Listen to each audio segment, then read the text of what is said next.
Assalamualaikum warahmatullahi wabarakatuh.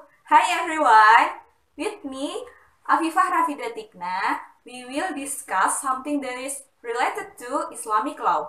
What is that?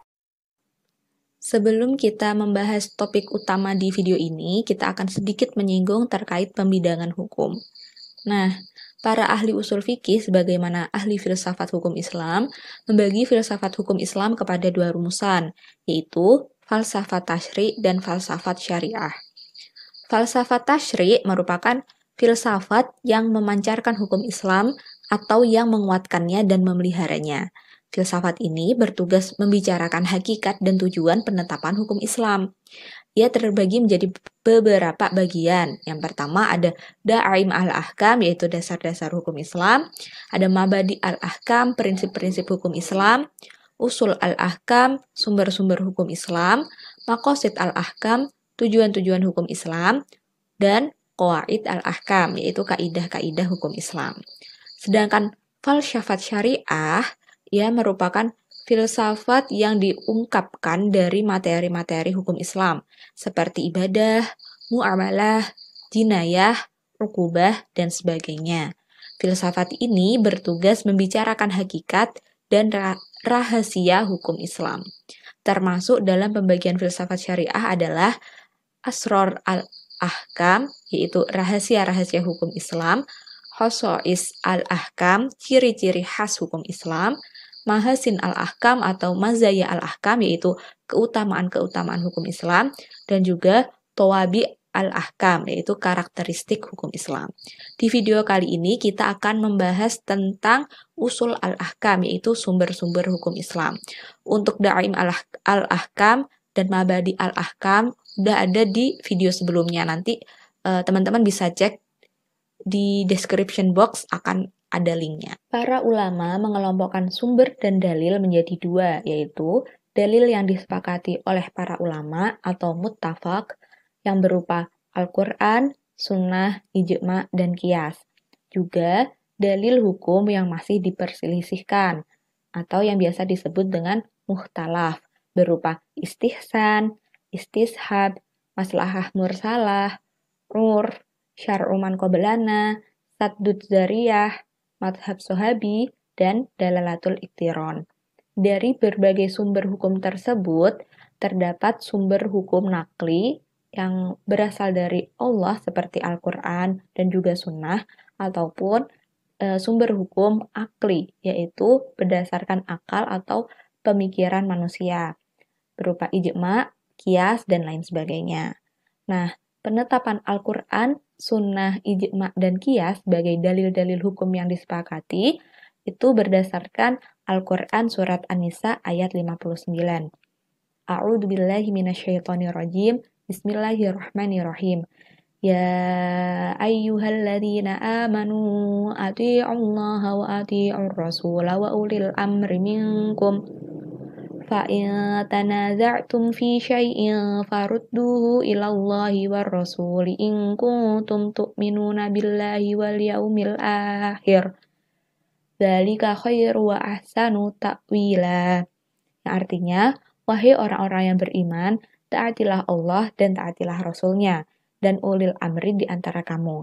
Kemudian, jika kamu berlainan pendapat tentang sesuatu, maka kembalikanlah ia kepada Allah, yaitu Al-Quran, dan Rasul berupa sunnah. Jika kamu benar-benar beriman kepada Allah dan hari kemudian. Yang demikian lebih utama bagimu dan lebih baik akibatnya. Al-Quran secara bahasa terambil dari kata qoro'a. Penambahan huruf alif dan nun berfungsi untuk menunjukkan kesempurnaan.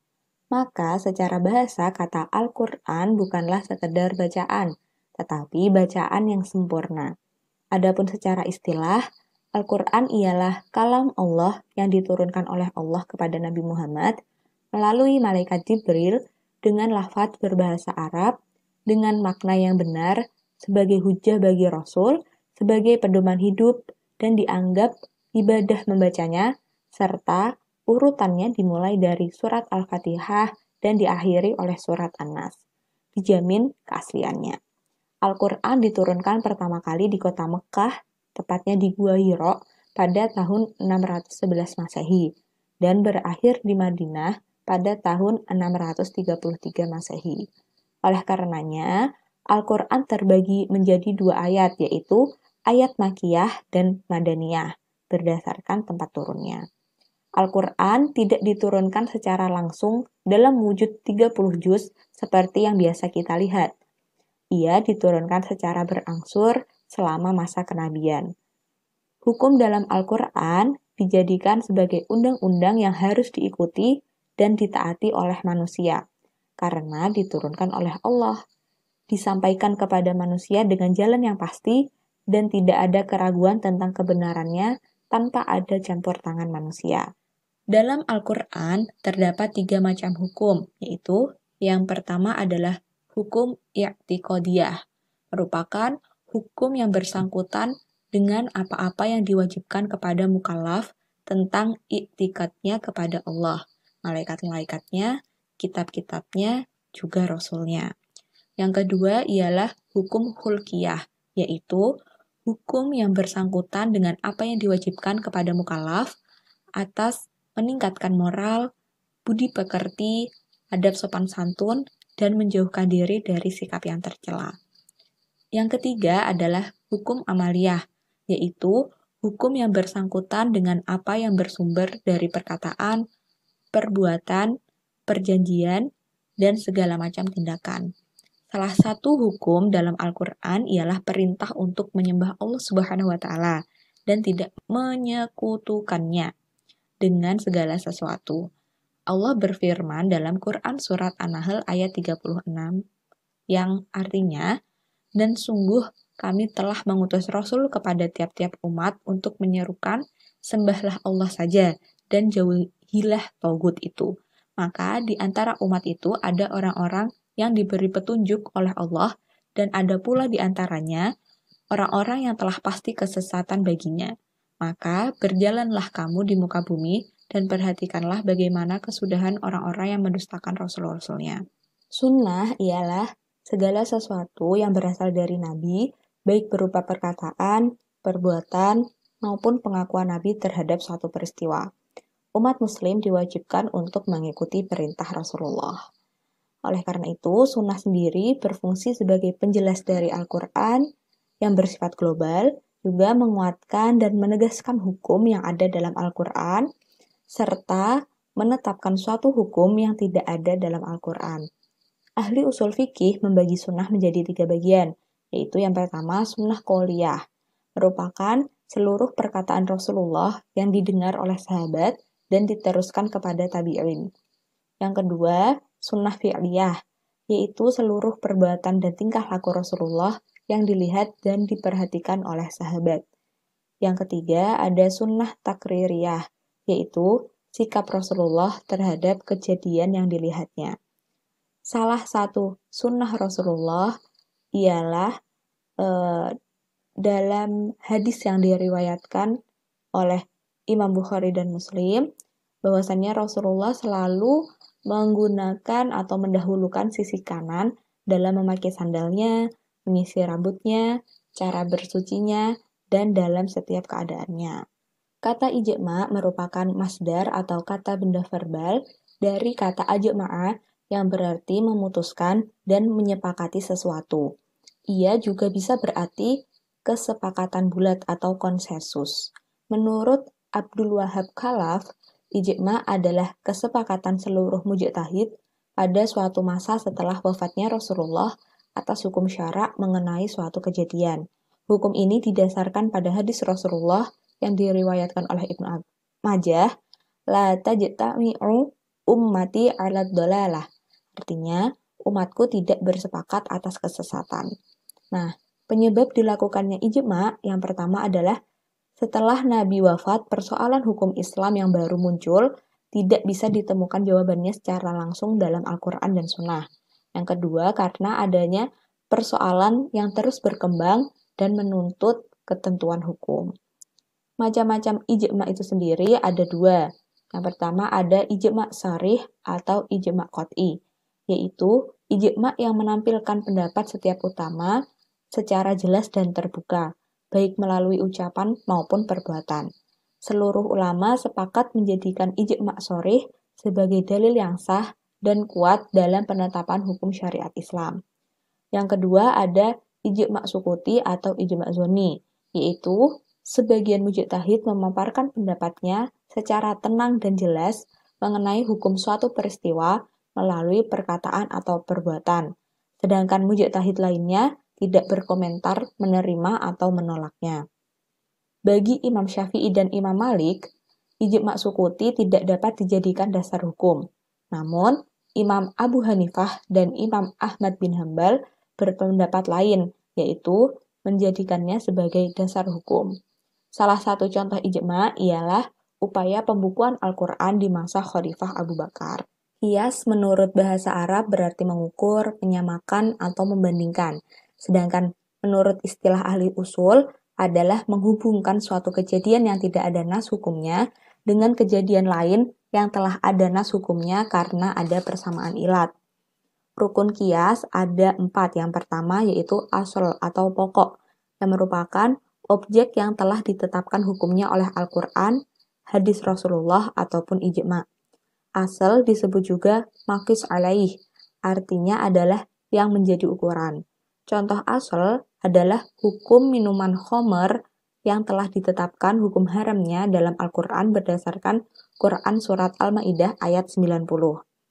Yang kedua adalah far'u atau cabang, merupakan objek yang akan ditentukan hukumnya, yang tidak ada nas atau ijma' yang tegas dalam menentukan hukumnya. Far'u disebut juga dengan maqis atau yang diukur. Contoh far'u yaitu hukum untuk bir, wine, ataupun tuak. Yang ketiga ada ilat. Ilat merupakan sifat yang jelas ada pada asal dan sifat yang dapat ditemukan juga pada far'u. Karena adanya persamaan sifat antara asal dan far'u, maka sifat tersebut dijadikan dasar untuk menetapkan hukum far'u sama dengan hukum asal. Contoh dalam hal ini adalah sifat memabukkan. Yang keempat adalah hukum. Hukum merupakan hukum yang berlaku pada asal yang telah ditetapkan dalam nas dan akan ditetapkan juga pada far'u melalui qiyas, disebabkan adanya persamaan ilat. Contohnya adalah hukum haram. Sedangkan macam-macam qiyas itu sendiri ada 3. Yang pertama adalah qiyas aulawi, yaitu qiyas yang hukumnya pada far'u lebih kuat daripada hukum asal, karena ilat yang terdapat pada far'u lebih kuat dari yang ada pada asal. Misalnya, mengkiaskan memukul kepada ucapan yang terdapat pada Quran Surat Al-Isra ayat 23, yang artinya, maka sekali-kali janganlah kamu mengatakan kepada keduanya perkataan Para ulama usul fikih mengatakan bahwa ilat larangan ini adalah menyakiti orang tua. Keharaman memukul orang tua lebih kuat daripada sekadar mengatakan karena sifat menyakiti melalui pukulan lebih kuat daripada ucapan Yang kedua adalah qiyas musawi, yaitu qiyas yang hukumnya pada far'u sama kualitasnya dengan hukum yang ada pada asal, karena kualitas ilat pada keduanya juga sama. Misalnya, Allah berfirman dalam Quran Surat An-Nisa ayat 10, yang artinya, sesungguhnya orang-orang yang memakan harta anak yatim secara aniaya, maka mereka itu menelan api neraka ke dalam perutnya, dan mereka akan masuk ke dalam api neraka yang menyala-nyala. Ayat tersebut melarang makan harta anak yatim secara tidak wajar. Para ulama usul fikih mengkiaskan menjual harta anak yatim kepada memakan harta secara tidak wajar, karena kedua sikap itu sama-sama menghabiskan harta anak yatim dengan cara yang zolim. Yang ketiga adalah qiyas adna, yaitu qiyas di mana ilat yang terdapat pada far'u lebih lemah dibandingkan dengan ilat yang ada pada asal. Misalnya, sifat memabukkan yang terdapat pada minuman keras bir umpamanya lebih rendah dari sifat memabukkan yang terdapat pada minuman keras khamr yang diharamkan. Akan tetapi, karena pada asal dan far'u sama-sama terdapat sifat memabukkan, sehingga dapat diberlakukan qiyas. Selanjutnya ada sumber hukum Islam mukhtalaf. Yang pertama yaitu istihsan. Istihsan berarti menganggap baik. Menurut istilah ulama usul fikih, ialah beralihnya pemikiran seorang mujtahid dari tuntutan qiyas yang nyata kepada qiyas yang samar, atau dari hukum umum kepada perkecualian karena ada dalil syarak yang menghendaki perpindahan itu. Berdasarkan pengertian tersebut, maka istihsan terbagi menjadi dua macam. Yang pertama, berpindah dari tuntunan qiyas yang nyata kepada qiyas yang samar dengan dalil. Contohnya adalah, menurut ulama Hanafiyah, wanita yang sedang haid diperbolehkan membaca Al-Quran berdasarkan istihsan, tetapi diharamkan berdasarkan qiyas. Nah, penjelasan berdasarkan qiyas ialah wanita yang sedang haid dikiaskan kepada orang junub dengan ilat sama-sama tidak suci. Orang junub haram membaca Al-Quran, maka orang yang haid juga haram membaca Al-Quran. Sedangkan penjelasan menurut istihsan, haid berbeda dengan junub karena haid waktunya lama. Oleh karena itu, wanita yang sedang haid diperbolehkan membaca Al-Quran, sebab bila tidak maka haid yang panjang itu wanita tidak memperoleh pahala ibadah apapun, sedangkan pria dapat beribadah setiap saat. Yang kedua adalah berpindah dari hukum umum atau hukum kulli kepada perkecualian atau hukum juz'i, karena ada dalil yang mengharuskan. Misalnya, kasus pencurian pada musim kelaparan berdasarkan hukum yang umum telah disebutkan dalam Quran Surat Al-Ma'idah ayat 38, yang artinya pencuri laki-laki dan pencuri perempuan hendaklah dipotong tangannya. Melihat ayat tersebut, bahwa setiap pencuri, baik laki-laki maupun perempuan, harus dipotong tangannya. Akan tetapi, Umar bin Khattab tidak melakukan hal tersebut, yaitu memotong tangan terhadap pencuri pada masa kelaparan. Jumhur ulama menolak berhujjah dengan istihsan, sedangkan golongan Hanafiyah dan Imam Malik memperbolehkan atau menggunakan istihsan. Menurut istilah ulama usul fikih, istishab adalah berpegang pada hukum yang telah ada hingga ada dalil lain yang mengubah hukum tersebut. Misalnya, seseorang ragu apakah sudah wudhu atau belum. Maka dalam keadaan seperti ini, ketentuan harusnya berpegang pada belum wudhu, karena hukum yang asal adalah belum wudhu. Ulama yang menjadikan istishab salah satu pegangan dalam menetapkan hukum ialah kelompok Syafi'iyah, Hanabilah, Malikiyah, Dohariyah, Syiah, dan sebagian kecil ulama Hanafiyah. Sedangkan kebanyakan ulama Hanafiyah menolak istishab. Selanjutnya ada mashalihul mursalah, yaitu berarti penetapan hukum berdasarkan kemaslahatan. Contohnya adalah menutup masjid untuk sementara di masa pandemi COVID-19. Jumhur ulama menolaknya sebagai sumber hukum, sedangkan Imam Malik dan Imam Syafi'i memperbolehkannya. Syarat berpegang pada mashalihul mursalah ialah yang pertama, maslahat harus jelas dan pasti, bukan suatu prasangka. Yang kedua, maslahat bersifat umum, bukan untuk kepentingan pribadi. Yang ketiga, hukum yang ditetapkan tidak bertentangan dengan nas atau ijma'. Al-urf ialah segala sesuatu yang sudah dikenal dan dijalankan oleh masyarakat dan telah menjadi adat istiadat, baik berupa perkataan, perbuatan, maupun meninggalkan. Terdapat dua jenis urf, yaitu yang pertama, urf sahih, sesuatu yang telah dikenal masyarakat, tidak bertentangan dengan syariat, tidak menghalalkan yang haram, dan tidak menggugurkan kewajiban. Contohnya adalah akad transaksi yang tidak lewat lafaz perkataan, namun kedua belah pihak, yaitu penjual dan pembeli, telah bersepakat dan saling rela untuk bertransaksi.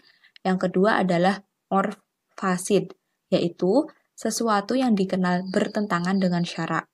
Urf sejenis ini hukumnya haram. Contohnya, orang yang menduduki jabatan dengan memberikan sogokan. Selanjutnya ada syar'u man qablana, yaitu merupakan syariat yang diturunkan kepada umat sebelum diutusnya Nabi Muhammad. Secara garis besar, hal ini dikelompokkan menjadi dua, yaitu yang pertama, apa yang disyariatkan kepada mereka juga ditetapkan kepada umat Nabi Muhammad. Contohnya adalah perintah untuk puasa. Yang kedua, apa yang disyariat kepada mereka tidak ditetapkan kepada umat Nabi Muhammad. Contohnya adalah disyariatkan kepada Nabi Musa, pakaian yang terkena najis tidak akan suci kecuali harus dipotong pada bagian yang terkena najis. Syariat ini sepakat untuk ditinggalkan karena syariat kita telah menghapusnya. Sadud zori'ah berarti menutup jalan, yang artinya melarang perkara yang lahirnya diperbolehkan. Hal ini dikarenakan membuka jalan dan menjadi pendorong pada perbuatan yang dilarang agama. Contohnya adalah larangan bermain judi tanpa uang.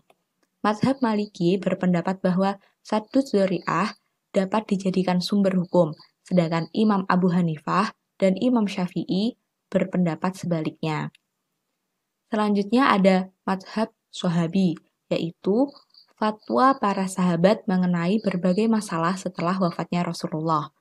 Kedudukan mazhab sahabi yang pertama, mazhab sahabat yang berdasarkan sabda, perbuatan, dan ketetapan Rasulullah wajib ditaati, sebab hakikatnya ia merupakan sunnah Rasul. Yang kedua, mazhab sahabat yang berdasarkan hasil dari ijtihad yang disepakati, yaitu ijma' sahabi, dapat dijadikan hujjah dan wajib ditaati.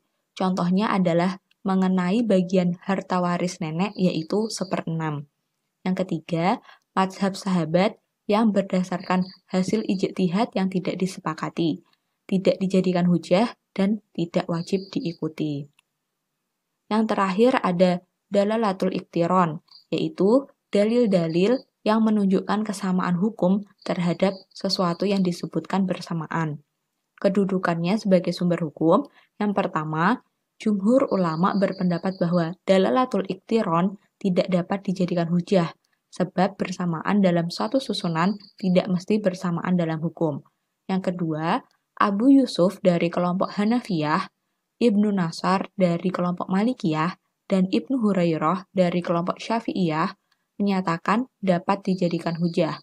Contohnya, dalam Quran Surat Al-Baqarah ayat 196, wa atimul hajja wal umrata lillah, dan sempurnakanlah ibadah haji dan umroh karena Allah. Berdasarkan ayat tersebut, Imam Syafi'i menyamakan hukum umroh dengan haji, yaitu fardu, sebab kedua ibadah ini disebutkan dalam satu ayat.